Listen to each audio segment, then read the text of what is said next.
بسم اللہ الرحمن الرحیم۔ شروع اللہ کے نام سے جو بڑا مہربان نہایت رحم والا ہے۔ وہ یکتا ہے اور نیک لوگوں کا ولی ہے۔ میں گواہی دیتا ہوں کہ اللہ کے سوا کوئی عبادت کے لائق نہیں۔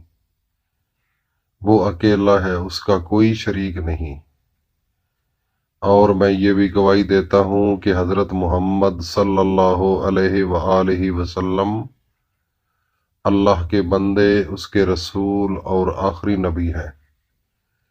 یا میرے اللہ میرے نبی حضرت محمد مصطفیٰ صلی اللہ علیہ وآلہ وسلم پر اور ان کی آل پر اور ان کے تمام صحابہ اکرام رضی اللہ تعالی عنہم اجمعین پر اپنی خاص رحمتیں، برکتیں اور سلامتی نازل فرما۔ ناظرین، آج یکم رجب ہے، تو آج کا وظیفہ نماز عصر کے بعد اللہ کا ایک اسم ہے، اس کا کریں گے۔ تو وظیفہ شروع کرنے سے پہلے اپنے دلوں میں سے کدورت کو ختم کریں، نفرتوں کو ختم کریں، بغض کو ختم کریں، منافقت کو ختم کریں، کیونکہ یہ ایسی چیزیں ہیں اگر آپ دل کے اندر اس قسم کی چیزیں رکھیں گے تو میرا رب تو وہ بھی جانتا ہے کہ کل جو آنے والا ہے آپ نے کیا کرنا ہے اور اس کا انجام کیا ہوگا۔ لیکن ہمیں یہ نہیں پتا کہ ہمارے ساتھ آگے کیا ہونے والا ہے، ایک لمحے کا بھی نہیں پتا۔ تو اس لیے آج سے اپنے ذہنوں کو چینج کر لیں۔ تو جو انسان بظاہر کچھ اور ہوتا ہے لیکن اندر کچھ اور ہوتا ہے تو اس کو منافق کہتے ہیں۔ منافق آسان لفظوں میں سمجھاتا ہوں کہ اگر ایک گھر ہے یا دوستی ہے کچھ لوگوں کے ساتھ، وہ بظاہر ایک دوسرے سے بڑی محبت کرتے ہیں، بڑا پیار کرتے ہیں، لیکن اندر سے وہ محبت نہیں کرتے، نفرت ہوتی ہے، اس کو نقصان پہنچانے کا ارادہ کر کے اس کے پاس بیٹھتا ہے۔ تو جب اس کو موقع ملتا ہے تو وہ اس کو نقصان ایسا پہنچاتا ہے کہ وہ ہمیشہ یاد رکھتا ہے۔ تو اس قسم کا جو ماحول ہوتا ہے، اس قسم کی جو سوچ ہوتی ہے اور ایسے جو لوگ ہیں، میرا اللہ ان لوگوں سے نفرت کرتا ہے۔ اور اللہ نے قرآن کے اندر پوری سورت منافقون کی نازل کی ہے۔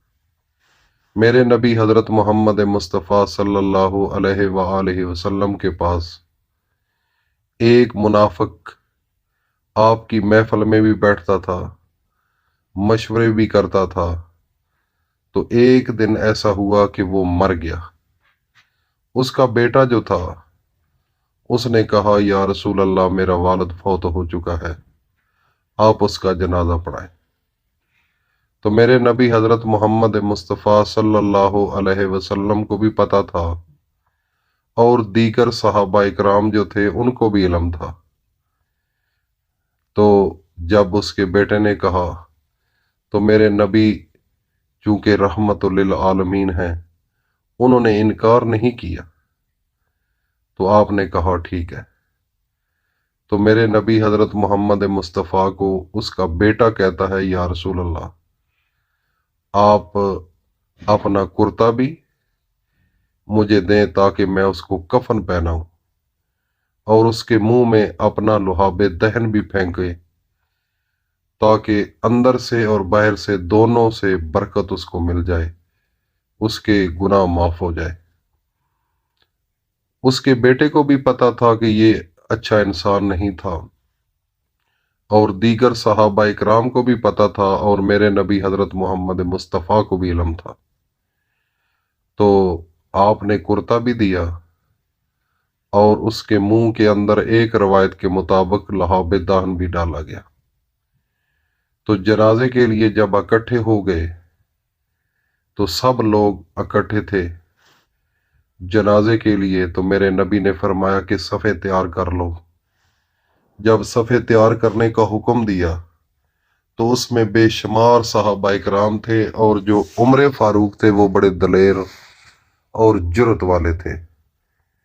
تو وہ ذہن میں سوچنے لگ گئے کہ یہ انسان اندر سے اتنا برا تھا، یہ ہمیں نقصان پہنچاتا تھا، یہ دین کا دشمن تھا، آج جو پوری کائنات کے رحمت للعالمین ہیں، اللہ کے پیغمبر ہیں، وہ آج اس کا جنازہ پڑھانے کے لیے آ گئے ہیں۔ یہ دین کیا ہے؟ آج سچ اور جھوٹ اکٹھا ہو رہا ہے، مجھے سمجھ نہیں آ رہی۔ تو جب جنازے کے لیے میرے نبی حضرت محمد مصطفیٰ سامنے کھڑے تھے تو آپ نے فرمایا کہ صفیں تیار کر لو۔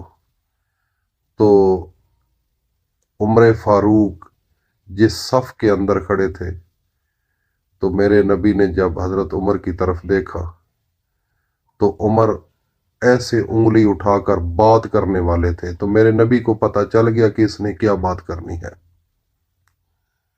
تو حضرت محمد مصطفیٰ صلی اللہ علیہ وآلہ وسلم فرماتے ہیں کہ اس کو چپ کر جا۔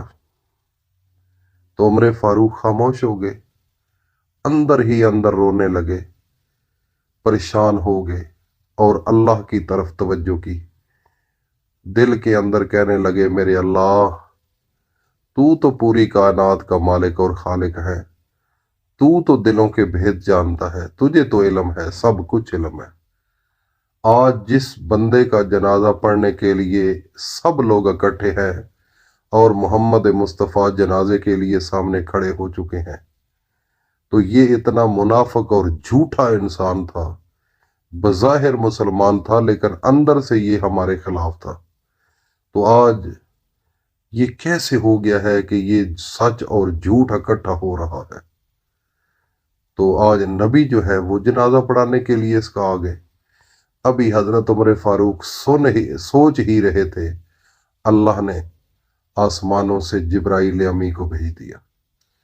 قرآن کے اندر موجود ہے، اللہ پاک نے اپنے آخری پیغمبر حضرت محمد مصطفیٰ کو منع کر دیا کہ منافق انسان کا آپ جنازہ نہیں پڑھا سکتے، اگر آپ اس کے لیے 70 مرتبہ بھی بخشش کی دعا مانگیں تو میں قبول نہیں کروں گا۔ تو ناظرین، یہ جو اندر ذہن انسان کے برے ہوتے ہیں، سوچ بری ہوتی ہے، اکثر گھروں کے اندر یہ معاملات بن چکے ہیں، میاں بیوی کے درمیان بن چکے ہیں، ایک فیملیوں کے اندر یہ بیماری آ چکی ہے۔ تو میرا رب اتنی نفرت کرتا ہے ایسے لوگوں سے کہ وہ گھر برباد ہو جاتے ہیں۔ تو ناظرین، یہ تو گفتگو انشاءاللہ ہوتی رہے گی۔ اب ہم اپنے وظیفے کی جانب چلتے ہیں۔ اللہ کا ایک نام ہے یا صمد۔